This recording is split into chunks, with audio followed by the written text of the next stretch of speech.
Hi, I'm Blythe Stevens, MFA, Bliss Catalyzing Coach and Dance Educator, and founder of A Blythe Coach, Dance Education and Coaching to move through life with balance, grace, and power. I'm super excited to introduce you to my guest today here on the podcast. I can't wait to introduce you to Kia Ikai Kai Iguchi.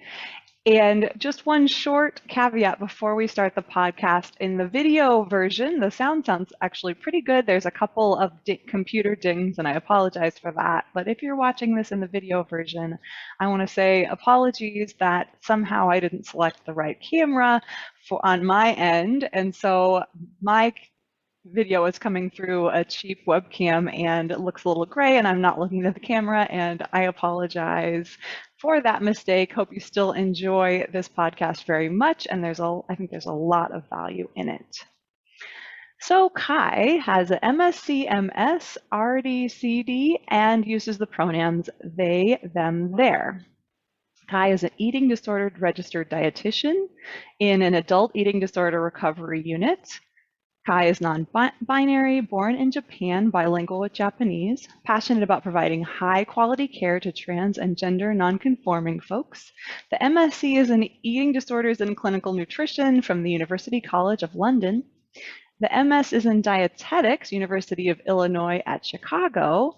And Kai has also served as an eating disorders mental health translator for works like Eating in the Light of the Moon, Nutritional Counseling and the Treatment of Eating Disorders, Sick Enough, etc. Please welcome Kai to the podcast.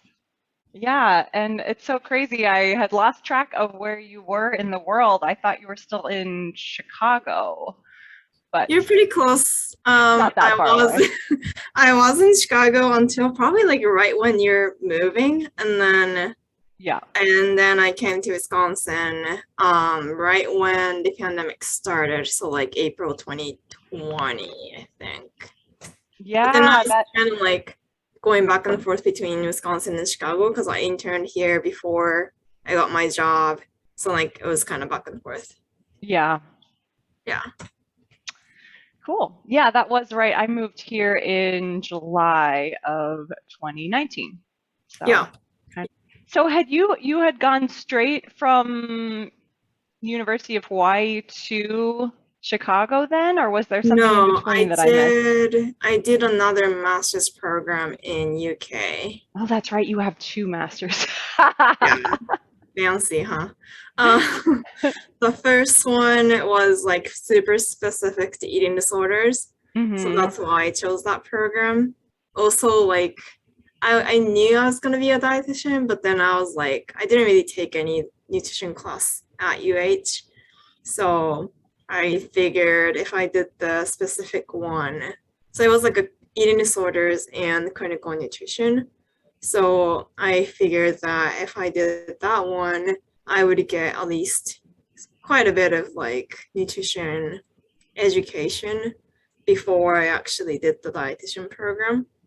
So the UK one wouldn't let you be a dietitian yet, just because it doesn't have any like, well, it does, but it doesn't have enough internship component of the programming. Okay. So I did do like some more like an observation of the eating disorder units in London, but that's usually not enough to be certified or credentialed as a dietitian. So so I did that one. That was like an year program, so that was very intense because then you have to do like, it's like 3 semesters. The first 2 semesters you're packing all the classes, and then the third semester was like dissertation semester, so you kind of finished up all the classes and then you already figured out what you're gonna do for your dissertation, and and then the third semester was really like writing that up and submitting it. So exactly. Leads us well into the work that you do and what inspired you to go in that direction in the first place. Yeah, for sure. So when I was actually taking your classes in Hawaii, I know like I took your class a couple times, like you subbed for somebody, or I tried your like modern class and some stuff like that. When that was happening, I had eating disorder myself. So that, and then, but then I wasn't planning to be a dietitian yet then. I was like, I think that was like right before I went into treatment, I would say. Like wow. a residential, like in Hawaii, there was a residential and there still is a residential place that just had opened in Hawaii. Oh, wow. I went there in, I don't remember, like 2013, something like that. Yep. So before I Yeah, that would've graduated been, college. yeah. Yeah. And then I ended up, like, I always refused to work with a dietitian, like before I went to the treatment. But then when you're in the treatment, it's kind of a given that you kind of have to work with a dietitian. Yeah. So I ended up working with a dietitian, and she turned out to be a pretty amazing dietitian. Sounds like. Especially like considering it was almost 10 years ago, not quite, but almost 10 years ago. Like at that time, the understanding of like certain aspects of the dietetics wasn't there, or like it wasn't spread out as much as it is now. So yeah, considering when I went there, and the fact that it was in Hawaii, like there isn't a lot of options and stuff like that. And that ended up being pretty good fit. So I ended up working with her in the treatment, and then she also had an outpatient setting that allowed us to kind of keep seeing each other afterward.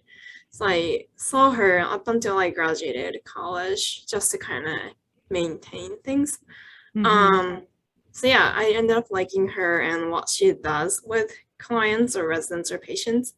So I was like, oh, maybe that's a cool like profession to go into. Like I was in a good place too. Like obviously I relapsed and then like went back into treatment and stuff like that. But then by that time I was in a really good place. So I was like debating if I wanted to be a therapist, physical therapist, or dietitian. Because like those, I like science, I like psychology. So like I was kind of debating on it. And then ended up not doing great with like the physical therapist requirements thing, like anatomy and physiology and stuff like that. I like them, but I didn't do well in the test. So I'm like, probably not. Yeah, so that's kind of out of window. And then, yeah, so then I was like, oh, it's either dietitian or therapist. And I was like, I don't think I can be a therapist. Like, I like psychology, but not, like, I don't want that to be the 100% of my job. So I was like, let's do dietitian. And then I found that UK program. I think it's still the only program that allows you to actually like receive any degree in the eating disorder field. Wow. Yeah, so there's like other certificates and like trainings out there, but I think that program is the only one that allows you to have a degree in eating disorder. So that I did that, and then I ended up liking it a lot too. Yeah, so that was like 2015 to 16. And then like by the end of that program, I knew that I 100% wanted to be a dietitian. So I ended up applying to a couple of different schools in the US. And then Chicago was one of them. So I did that. And then that allowed me to get enough hours of internships and stuff like that. So yeah, that's kind of how the degrees transferred. And my undergrad was like marine bio, medical bio. So. Yeah, I was trying to remember what you had actually studied as an undergraduate, but yeah, science. Yeah, I started with marine bio. And I liked it too, but I also. What brought you to University of Hawaii was because of the marine biology program? Yeah, that makes sense. Yeah, and they also like gave me scholarship and stuff, so that kind of worked out. But yeah, and then like I did go to this like research trip with UH and other school, and I liked it, but I didn't like the part of the fact that I had to swim, and I do not like swimming. Oh, a marine biologist who doesn't like to swim. Exactly. So I'm like, this is not gonna work out. Like I like learning about dolphins, but I think I'm just fine Oh my reading that. gosh. I can So, so relate to that. Actually, I was obsessed with dolphins when I was a child, uh-huh, and I don't mind swimming and snorkeling, but the idea of actually having to like dive and mhm, hold your breath and be like in deep water and everything, I'm like, yeah, and my math is not really strong enough to go that deeply into the yeah, sciences either. So, yeah, appreciate yeah, them from a distance. That is yes, okay. definitely. What kind of work are you doing now and with whom? Mm. Yeah, so right now I'm fully like licensed and credentialed dietitian, Right. obviously. I hope I am. Because I'm Where you're working thinks you are. yeah, exactly. So the population that I work with is adult. So any I mean adult in the States, so anybody above 18, so 18 to I don't know, the oldest person I worked with here is probably like 76. Hmm. Um, Oh, wow. so yeah, so here has different levels of care. So like inpatient, residential, like daycare or day program, and intensive outpatient. So like there are 4 different levels, and I started with inpatient, the adult inpatient, and I was there until actually like 5 months ago. I was in the inpatient setting. Um, the same population though, like 18 plus, and then the oldest was like that 76-year-old person. Um, so inpatient is definitely super acute. So they're like Right. physically very compromised for the most part. Yeah. Their brains aren't functioning as well as it could. Yeah. Just super like undernourished. Just needs a lot of like medical monitoring or intervention when it Hmm. comes to like getting them back on track with their eating and drinking and stuff like that. So I did that for a couple, well, year and a half almost. And then I came down to the residential setting 5-ish months ago. So the residential is kind of like in between of the inpatient and outpatient. So people definitely stay here. It's kind of like a shared house setting.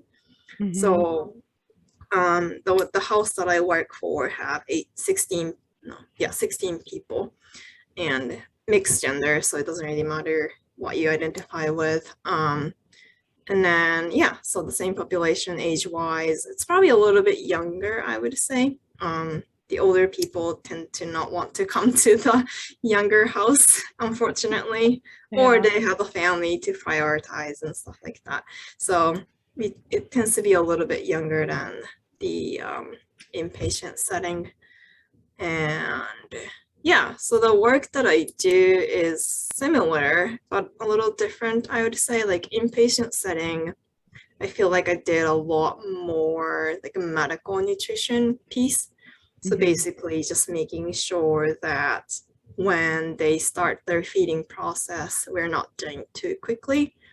Um, or like utilizing other tools like tube feeding and stuff like that, just because they're not able to eat enough or drink enough on their own. And then, so I didn't do a whole lot of counseling piece. I did a little bit, but it Hmm. was more about just trying to put the band-aid on so that they can move on to a different level of care if they have the insurance coverage. If they don't, then they end up going home. So it's kind of like just trying to get them to survive the next couple weeks or Yeah. months. To be stable enough to, yeah, Yeah. And heavy. the average like stay was probably like anywhere between 3 weeks to like 3, 5, 6 weeks maybe. Mm. There's like outliers too, but most part, I think it was between like 3 to 6 weeks was the average length of stay. Hmm. Yeah. And then res is more, people are more functional in a way. So they're in a better place physically, nutritionally, and mentally. They are in a safer place too. So we can actually do more real life things. So going to the grocery stores with them, Wow. going out to eat in the restaurant or fast food chains or bakeries and stuff like that. They also go to like public places like Target and other like Goodwill and clothing stores so that they can learn how to shop for their own body without getting like sizes too small or sizes too big, things like that. So yeah, we definitely do more like real life tangible things for the longer term change, I think. And I think people in general at res are more ready to like hear the things that they don't want to hear. So a lot of the counseling can be done, a lot of the deeper dive could be done. We probably have more like direct conversation than I would on the inpatient unit too. So I think that would be the overview, like the differences and similarities on yeah, how people are in the res versus inpatient. Yeah, what would be your ultimate goal then? Is there a continuation where you're at, or is there a next step that you're hoping to take at some point? I think in terms like a level of care, I think I do best in the inpatient or residential setting versus like more outpatient setting. I kind of like the structure of the program and I can see them, like, and monitor them closely. I kind of like that part because I'm probably a little bit of control freak. I just want to make sure that they're doing okay versus like outpatient. I feel like I don't. I know I'm pretty sure they do best, and I don't know. I just can't see myself doing the outpatient setting. I think. So I'm happy where I am, at least for now. Yeah. I guess like in the ideal like situational world, if me and another like dietitian friends from the LGBT community could open up some sort of like treatment center or like respite center for those folks with eating disorders like in the community, that would be fun to do. Like just Yeah. the treatment center specific for the trans folks or LGBT in general or something like that would be, and then they can make it accessible somehow because eating disorder treatments are pretty expensive and you need to have pretty good insurance coverage to be covered. Yeah. Yeah. That's an So, unfortunate piece is that not everyone can access the care that they might really need. yeah. And like trans folks, like I honestly don't think I can recommend any specific treatment center for trans folks because on the surface, a lot of the treatment centers are doing their best, and I'm sure they are, including us. But in reality, I don't think it's completely safe. Like, there will be some like basic stuff like misgendering, like pronouns and stuff like that too. Or like nutrition group. Like the dietitians that I work with right now are really good, but depending on their backgrounds and education, like they might not even think about how I guess like how they're presenting their nutrition education material. So like language is different, like name of the organs, like stuff like that. So I think it's hard to find a place that's completely safe for trans folks in this 2021 world right now. So yeah, if we could open something up in the near future, that would be really fun. So Yeah, that's something that you've really helped shed light on for me, just being connected on social media and whatnot is how, and other friends of mine as well who have firsthand experiences with um, how unfriendly of an environment it can be in the hospital or in a medical setting as a trans individual. Could you talk a little bit more about um, So where we have have room to improve, a ton of room to improve in terms of medical care and trans Yeah. and genderqueer folks. Yeah, so I think like it could be any like marginalized identity, like it doesn't have to be trans identity, but like people tend to think that the identity itself is the risk factor, or like that's the reason our prevalence like of any like eating disorders or any other health issues are higher. But then I think it's actually wrong. Like I think it's more about how we are treated is the reason rather than how we identify ourselves as. So I think a lot of the higher ups or like system tends to miss on that. Like they just say like, oh, you're trans, so you're more likely to experience blah blah blah. Like, why does it have to be that way, right? So I think that's like changing that perspective might be what's missing right now. And also like there was a big blow up in I would say 2020. Yeah, 2020, even a little bit before then too, but like a couple of eating disorder like national organizations kind of started doing this like I think I would say like some sort of certification thing for the treatment center. If they meet XYZ criteria, then those organizations who don't really have anything to do with our community would certify these treatment centers as trans friendly or like LGBTQ friendly or safe space or something like that. But then when you look at the board members or somebody like actually involved in that certification system, it's usually just not just as in like undermining way, but like they don't include any of the community member. So it would be like cis straight white person people, like kind of determining what would be the safe space for the identity that they don't even like share.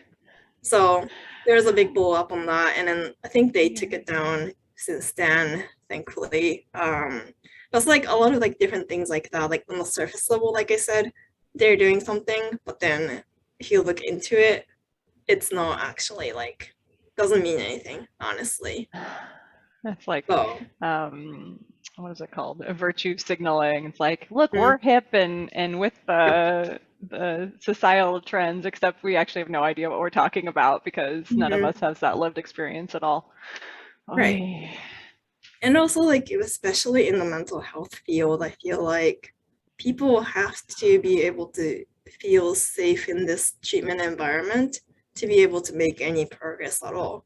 So if you're constantly worrying about, I don't know, being misgendered or whatever in the treatment setting, how would you be able to like make progress or build any trust with the treatment team members, right? So Yeah. I've heard a lot of horror stories like about treatment team dismissing their need of like patients' need of feeling safe. And then there's like, oh, this patient is just non-compliant or like they're not willing to do the work. Or just like, no, it's other way around. Like you have to do the work so that they can feel safe and then they can make progress. So yeah, it's a lot of like missteps are happening, I would say. Yeah. So what can we do to make it better? Yeah, that's a golden question. I think people have to continue asking themselves, Right. and obviously like hearing the story from the people with the lived experiences, and but then that's the thing too, because like they say they want to listen to us, but then they ended up tokenizing us and not like doing any like actual thing to make changes. So like kind of extreme example is like, oh yeah, I heard you, and because we took the time to listen to you, that's enough. Like, and then their work kind of end there. Like, but then they can't though, because nothing is changing just by listening to us. Yeah. So not like that basic, like, oh, like I did this, it should be good. Like, no, you kind of gotta keep doing your work continuously to make things better. But then the thing is, like, the bigger the institution is, I feel like the harder it is to make changes, or like it takes longer to make changes. So I think that's one of the struggles too, because a lot of the eating disorder centers are big, like it's like everywhere, right? So it's kind of hard to make an institutional change and making sure that every single location has the same standard, Right. or like policies or whatever. I think that's difficult too. So yeah, what can we do? Yeah, something the whole medical field really is facing. Yeah, I think that's a question that people just have to keep thinking actively about and actually taking actions on whatever they think they can do. What do you recommend in terms of when I talked to Fumi, we sort of talked about it from two perspectives. One is as ourselves as dancers, as humans, how can we find the resources that we need? But then also from my perspective and anyone in my audience who's actually an educator or a dance educator, how can they connect students that they have or clients that they have also with resources that they might need? Is there a way to find actual compassionate professionals, or is there a network or something that we can turn to? Yeah, that's a good question. I feel like when we add the layer of like being dancer to this field of eating disorder, or any like athletic field that kind of values people's body size or weight category and stuff like that, things get a little bit more complicated, I think. I was telling Fumi the other day, like, because she specializes in like dancers, like outpatient nutrition, she does get a lot of outpatient clients who are dancers. But with me, surprisingly, I probably only had one dancer, like active dancer, in the last 7 years that I've been in the eating disorder field. Wow. And that tells me something, because obviously dancers are more likely to develop eating disorders. Statistics show that. But then where are they then? Like, right? So if I'm actually in eating disorder field for the last 7 years and have had only one that I can remember of, that says something, because one, they probably don't even have the time to get the treatment. If you're actively in this pre-program or like college or whatever, like if you're actually actively pursuing dance career, you don't even have the time or luxury of time to pursue the treatment. Two, a lot of the dancers don't have adequate health insurance. So same goes for the teachers too. Yeah. Right. Like they're often like jumping around all those different companies and like school studios to make their ends meet. So where thus they don't have the insurance coverage. And also three, it's very like normalized in the dance field, like having an eating disorder or like some sort of weird disordered behavior is like super normal, like normal in air quotes, in the dance field. So it's typical. Right. So they don't even recognize that it might be off, or the teachers probably wouldn't recognize either. So it's just a lot of factors that, like, as far as like why we don't see a lot of dancers in this, especially in inpatient or residential treatment setting. Maybe they'll do more outpatient, but what if they need a higher level of care? Like, I don't see them as often as I should see. So I think that kind of culture has to change, like normalizing the ED behaviors or mindset about food or body, like that needs to change. Also, like, just like some languages that teachers use can be triggering for, especially for younger kids. Like, I don't know, I guess like one example is like, oh yeah, I shouldn't eat that. Like, where did that come from? For like 5-year-old, like, where did that come from? Well, yeah, my dance teacher told me. It's like, no, like, you no. So especially given like a lot of the dancers start young, I think that Yeah. needs to change too. Um, yeah, it's like I think definitely complicates things. And it's kind of hard to take a year off or semester off, and Yeah. because that kind of ties into how quicker you can progress within the school and Yeah. stuff like that, and production after production, like when do you take the time off, or so that's really hard. So that work ethics and cultures definitely need to change. I guess like in the States, I there's only like one, actually two dietitians that I know of in the States that specialize in ballet or dance in general. Mm-hmm. Um, so like if I had somebody, like I don't personally know them, but I do look up their work like online or whatever. Mm-hmm. Um, so I would probably refer them to those two people that I know. And it's kind of, I try like looking for other people too, but it's usually like they say they specialize in XYZ, but then they say something that's kind of alarming.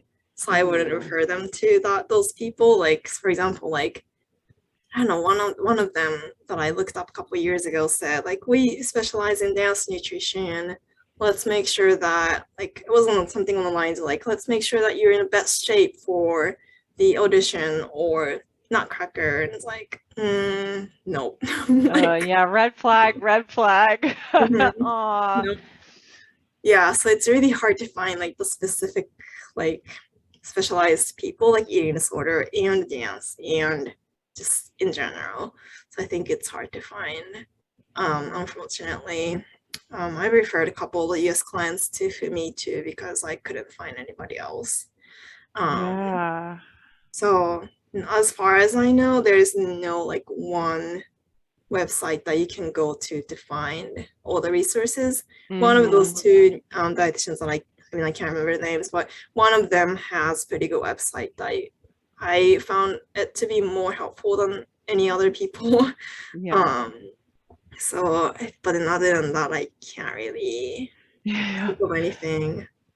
Yeah. And like I've taken classes at many company studios and stuff like that too, but Right. like Ballet Hawaii was one of them. Joffrey Mm-hmm. in Chicago was one of them, and then now Milwaukee Ballet. But none of these companies or school has dietitian on board. So Oh.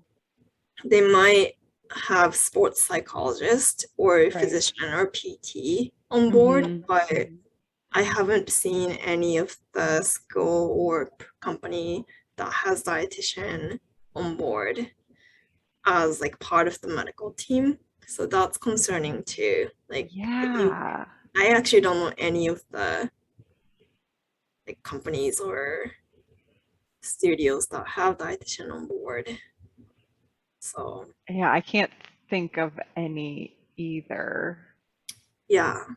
Now that, Right, like that you're they mentioning might that. do like they might invite a dietitian once in a while to like Yeah. like as a guest speaker and stuff like that. I think a lot of the studios actually do that.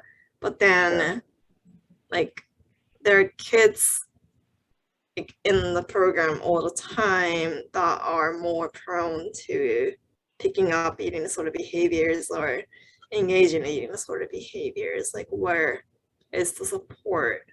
Like they don't have any support, right? So Yeah. that's, and even for the professionals too, like they get injured all the time.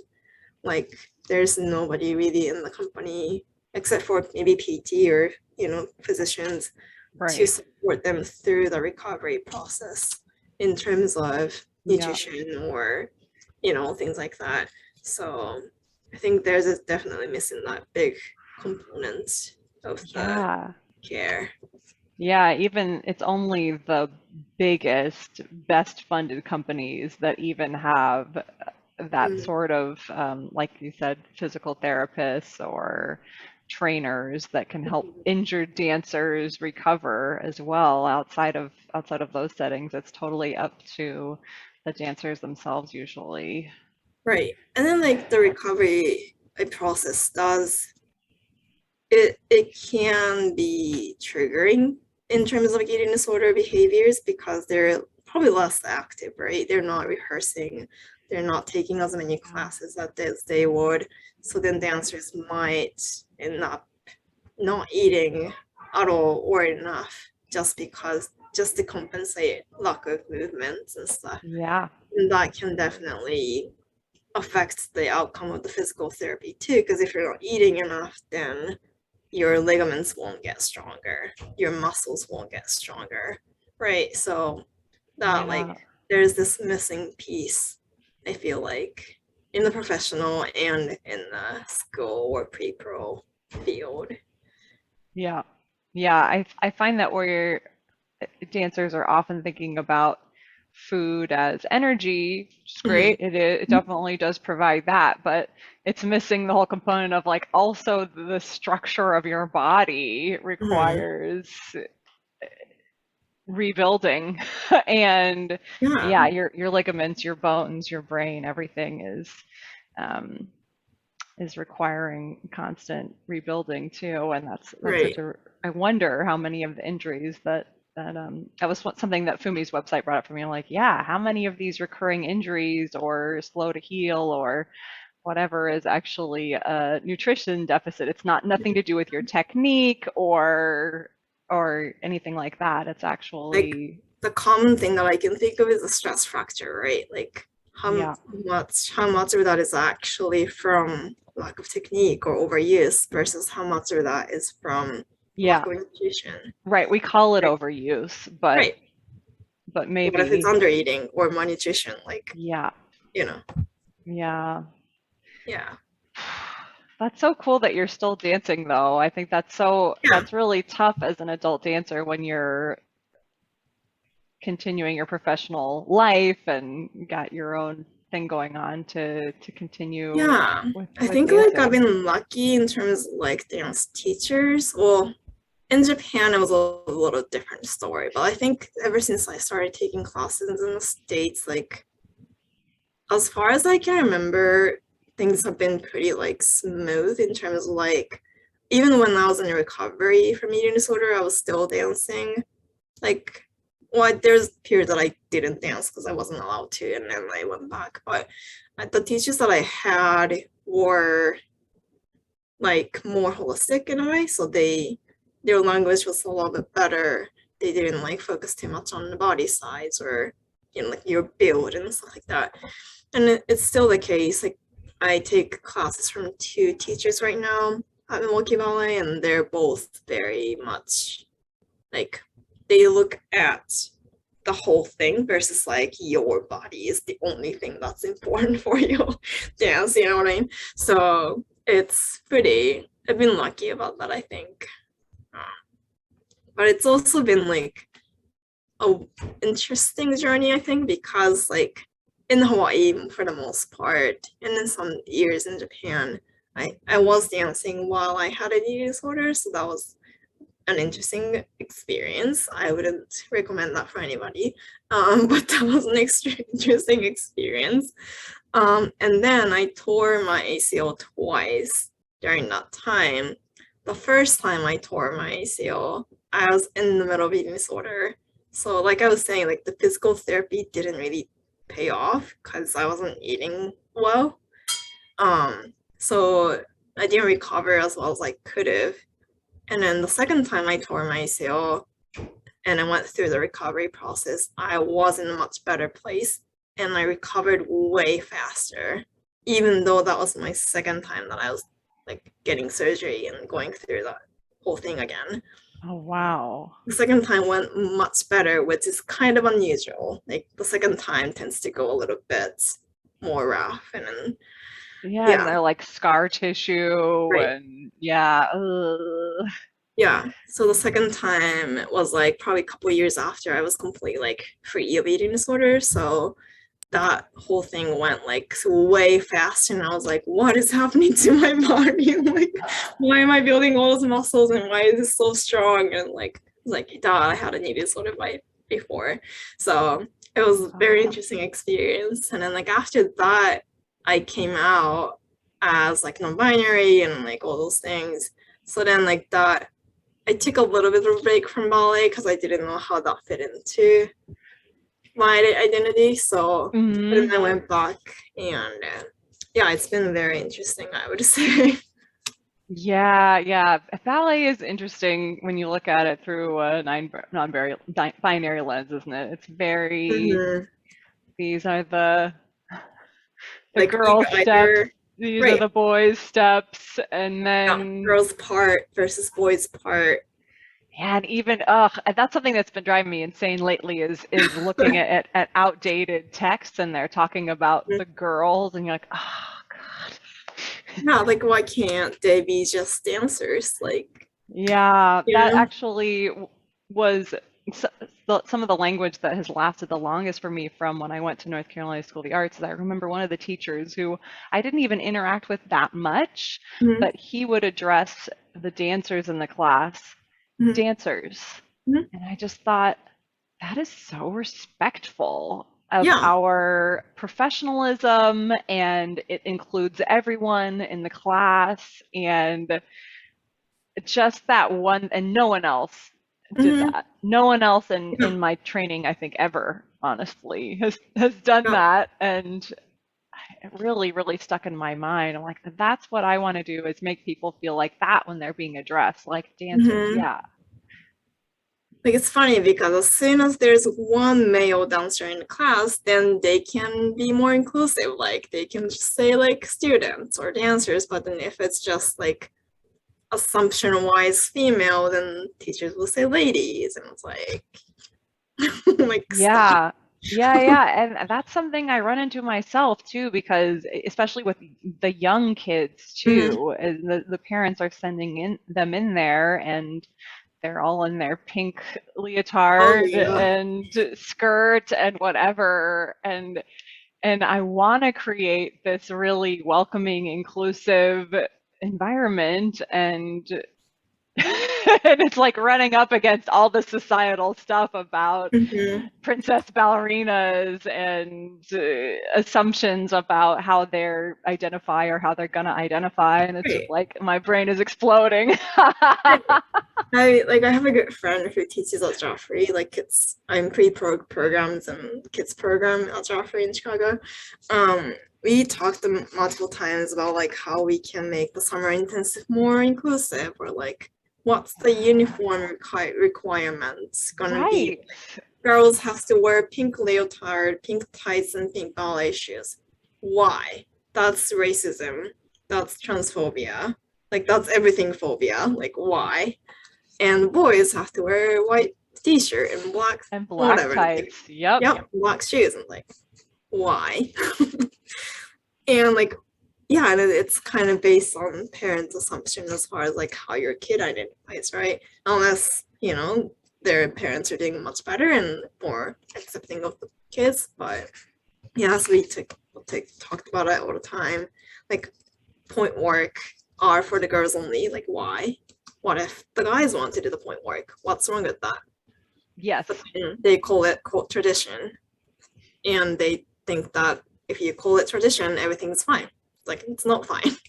So, and like locker room, like changing rooms. Oh yeah, the bathrooms and the changing rooms and everything. Yep.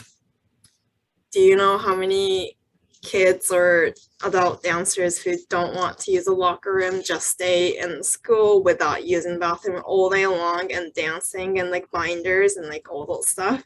You don't know that. Like, just don't use the toilet all day long. It's so sad.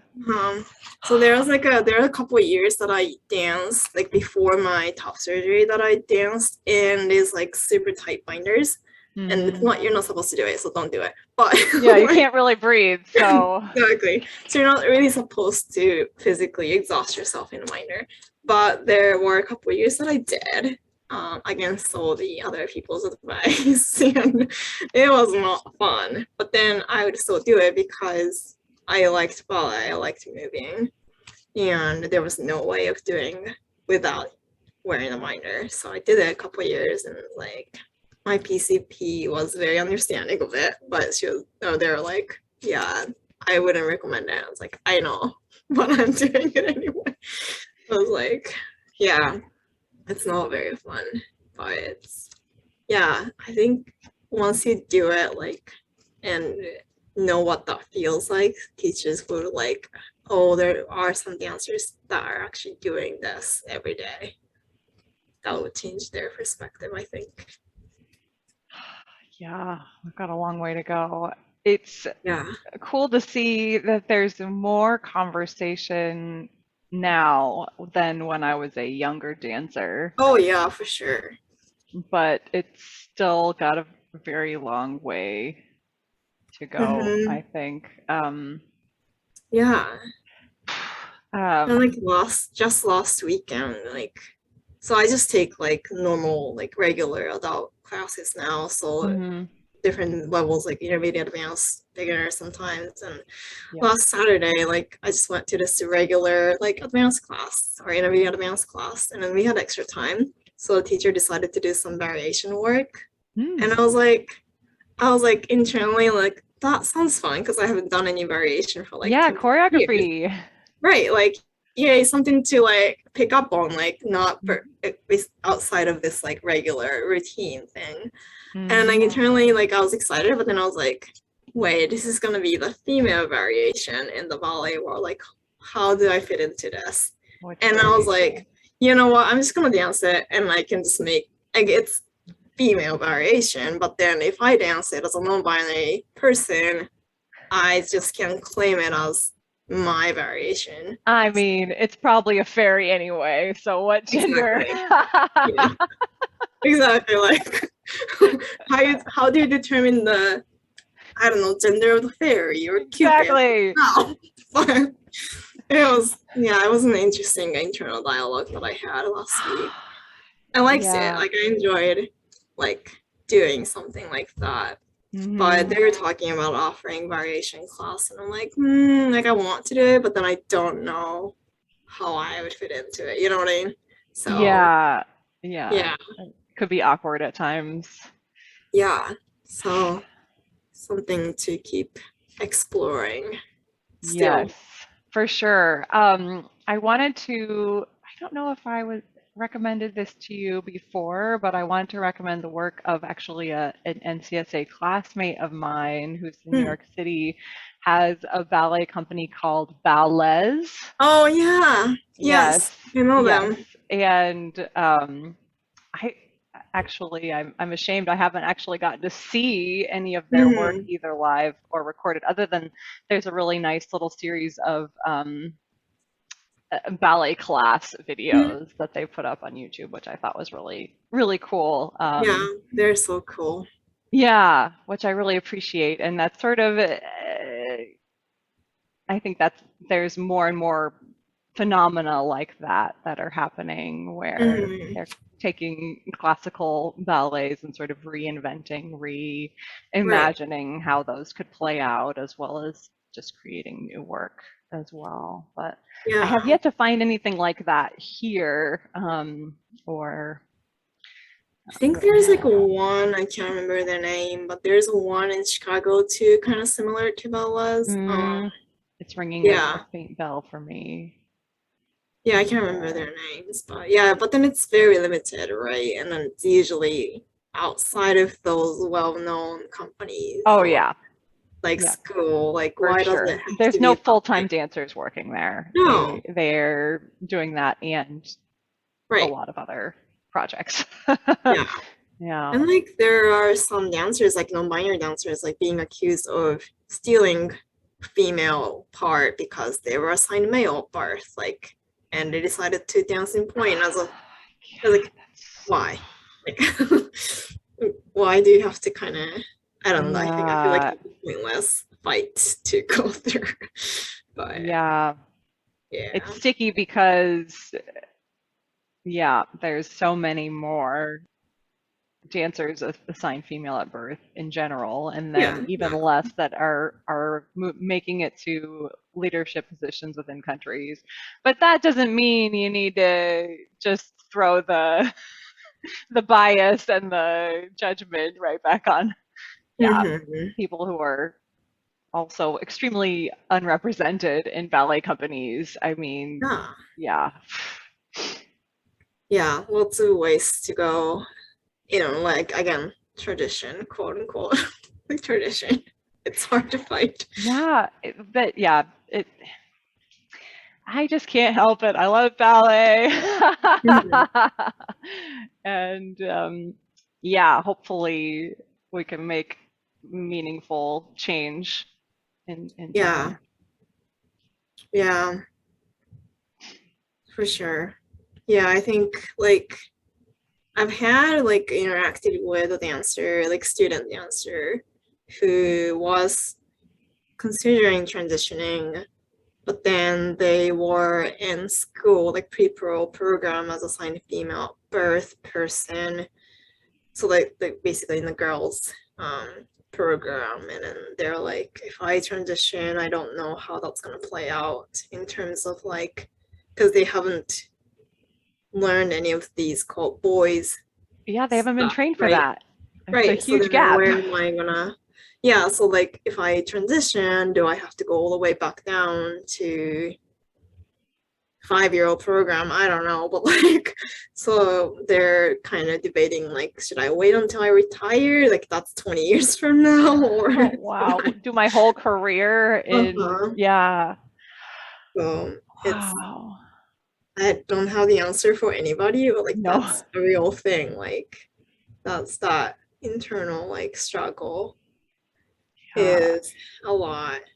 And like they also like, because of the dance feels like body expectation, like Mhm. they kind of have to wonder like, what, where do I fit in? Like should I be like super thin and like long as this quote female dancer, but then I identify as male? Should I like bulk up more? It's like all those like just kind of running around in this like wave of Yeah, even if that's expectation. within your control, Right. It's really not, but if it is, what am I gonna do? Like, yeah.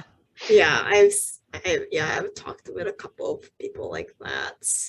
Obviously, like outside of the professional setting, but yeah, definitely that body expectations or the lack of body diversity in the field, ballet field, Yeah.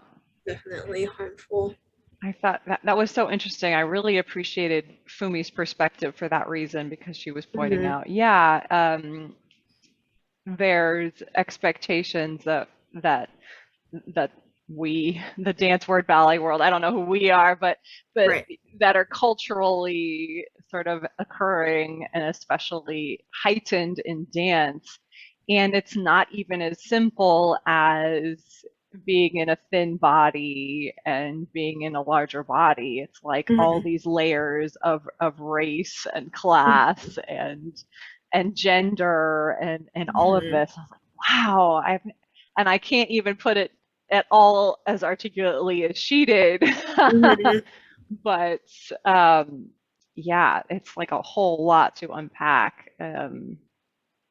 Yeah, for sure.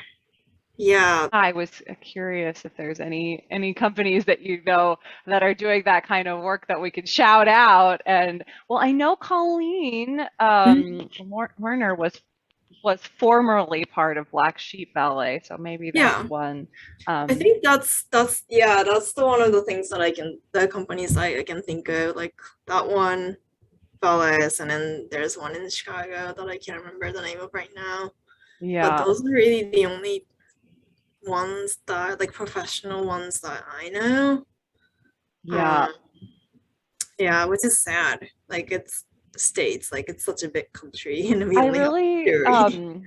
I enjoy post ballets videos that they have up too, but as from what I've seen, they have racial diversity, but there's not like a great deal of diversity in terms of body size. Um, Yeah, I yeah. feel like adult, like in that sense, I feel like adult classes are pretty good because I feel like we're more diverse as adult dancers. Like we don't focus too much compared to kids classes or pre-pro classes about like we don't focus too much on the excessive turnout and like it has to be 195 degrees and it's like Yeah, exactly. We're focused right. on yeah, strength and balance and things, but there's certain things that, yeah, you kind of accepted, hopefully. I mean, I was really shocked to hear that you have worked with people in inpatient care in their 70s. It actually makes me really sad because gosh, maybe it's a fantasy, but I'd like to think at a certain point in your life, there are certain things that you've accepted about Right. yourself. And just Yeah, working with what you got at that point, but of course that's not necessarily true. yeah, Yeah, yeah. Unfortunately, I think because they didn't get the treatment early on, it kind of sure. lingered Okay. throughout their lives, and it's very difficult. Like Yeah. when I'm in 70s, I just want to hopefully dance still, but like I just want Yeah. in my life. Like I don't want to be influenced by societal norms. You know what I Yeah, I mean? want to be free of all that by then. Right. But I think it's very difficult if you didn't get the treatment or the support Yeah. that you needed when Well, and you were younger too. I'm probably oversimplifying that too, because of course you can experience Mhm. abuse and trauma and things like Oh, that definitely. at any point in your life. It doesn't necessarily go away. Mm-mm. No, it's a lifelong thing, I think. Yeah. Some of these issues are a lifelong thing. I don't know if Fumi mentioned, but Fumi, me, Corinne, and that teacher at Joffrey that I was kind of mentioning about, we're doing the panel in January. Or Yes, she mentioned yeah. preparing for a panel, but I didn't realize that it was that specific group of people that are going to be coming Mhm. together. Cool. Yeah, yeah. So there's gonna be one teacher slash dancer and Mhm. me, Femi, and then Colleen. So I think it'll be a cool panel to Oh, see wow. what Where's comes up. that happening? It's a virtual. It's like part of the Royal Academy of Dance. Ah, yeah, RAD, Royal Academy of Dancing. Yep, of course. Oh, it's through And then like them. So they are interesting. doing this. Well, they were going to do it in person, but obviously Australia's pretty good with managing COVID, so we decided to Yeah. do it virtually. So it's I think toward the end of the January that we're doing Yeah. virtually. Yeah, so I think it's just an hour long panel or something. Hmm. But it will be interesting to see what comes up. Yeah. Different perspectives and yeah. I think that kind of covers it Mhm. for now as a jumping off point, as a springboard. We talked about your professional experience and education and experience dancing a little bit. I would love to talk more about that. And also, I was thinking with Fumi too, I was like, oh, dang, like I would love to talk about, like, really talk more about what was it like to dance in Japan and then to dance in Australia. And for you, what was it like to dance in, Yeah. multiple countries with all these. But okay, one thing at a time. Yep. A good thing it's a series. Yeah, maybe we could revisit the, international dancing experiences Yeah. another time too, now that I also, yeah, have some interesting um Yeah, that might be fun. yeah, but I think as far as the state of of dancing and of medical treatment, eating disorders, dietitians, that's a good, Yeah, I think probably good yeah, I stuff. think we covered pretty much everything. I guess one thing I could add is just that it scares me a lot when so like I was talking with Femi the other day, like just a couple days ago, like I had this substitution teacher that I have never had. And as soon as she walked in, like because my eyes are kind of trained in picking up all the signs and symptoms of disordered eating or like malnutrition. So it's like kind of like unconsciously started analyzing that person. I was like, oh no, I have to stop doing that because turn off the professional brain. Because I started like picking on like certain signs that were presenting on that person's body. I was like, oh, I gotta stop. But then like it scared me because it was pretty clear that that person was mostly likely not getting enough nutrition. And like when you exercise, when you don't get enough nutrition, your body literally eats your muscles and bones. So I'm like, and then I knew that that person was an active dancer too. So I'm like, you're literally killing your body. And I was like very scared of that person. But then I was like, I gotta shut that off and I have to focus on my class. So like that's the side effects of being I think eating disorder dietitian taking a ballet class. Because I do that sometimes and I try not to, obviously, but yeah, you just slip them your card after class. I wish. But yeah. Those like physical complications, because I've seen or like pretty bad state of people like that definitely scares me when I see people dancing through some pretty bad malnutrition or any exercises, but it doesn't have to be dance. But yeah. I know what you mean. I haven't seen that lately. I'm super glad to say. It's not that it's always apparent. Exactly. But when I was training, I definitely knew dancers where it was apparent. There are some symptoms that I too can identify, and it's really horrifying, actually. Yeah. I'm thinking about their heart and thinking about their brain and like joints and like bones. So, and that's something that when you're putting yourself when you're going into a open dance class, that you could always be confronted with. And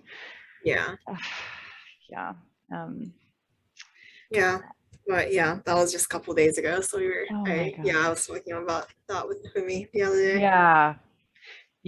And I talked with her a little bit about specifically as dance teachers, sort of like how we can find resources, or how we can, first of all, speak positively in general about bodies and eating and whatnot, but then also to build those connections with professionals in the field, so that if we encounter someone who is struggling, that we actually have someone to turn to. And it made me realize I need to do that here, because although I haven't run into anyone yet that I think is in urgent need of support, like I would like to know that there's that I've got those tools and resources ready to go in case. I can send that dietitian's info, like that I can think of. That would be super cool. I would appreciate that, because that way I can say, okay, if you're in Australia/Asia Pacific, you can turn to Fumi. If you're in continental US, then here's a couple places to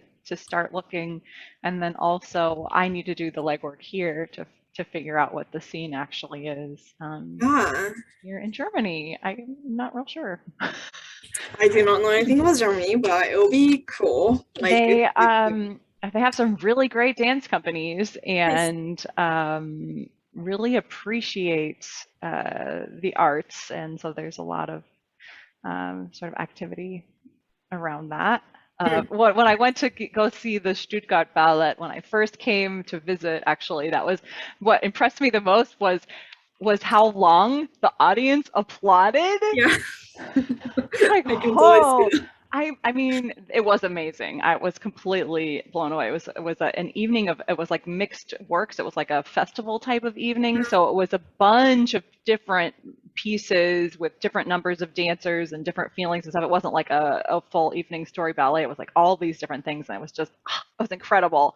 But I was thinking, even so, I feel like in the US, we clap and then it'd be done. And like, no, we were clapping our hands off, and the curtain was coming down, the curtain was coming back up, and the dancers were running forward and bowing and running back. And I was just like, let them rest, like, let them be done. Well, that's funny. But the audience really, really, really wanted to show their heartfelt appreciation. That's awesome. Thank you so much for your time. I know Yeah. you're got a busy professional life. It's awesome work that you're doing. I'm glad you're there helping people out and Yeah. representing and dancing still. And it's super cool to be watching you from this distance on social media, but also to actually get to talk has been super I know, cool. it's been a while since we got to talk. It So really has. Yeah, for see sure. the directions that we've gone. And yeah, I'm just super supportive of you and everything that you do. And Yeah, likewise. glad that we're still Yeah. connected and hope we can catch up again soon. Yeah, definitely. Thanks once again for joining me. I hope you got great value out of that podcast interview. And if you would let me know in the comments below if you're watching this here on YouTube, or you could send me a message on social media. I'm at A Blythe Coach. I would appreciate that feedback. I'd love to hear what you got value from and what you still have questions about. I'd be looking forward to sharing more on these topics in the future, both eating disorders and dance, nutrition, and body acceptance in the world of dance and more. For a lot more free resources and insights, you can also check me out at ablythecoach.com. That's ABLYTHECOACH.com. See you soon.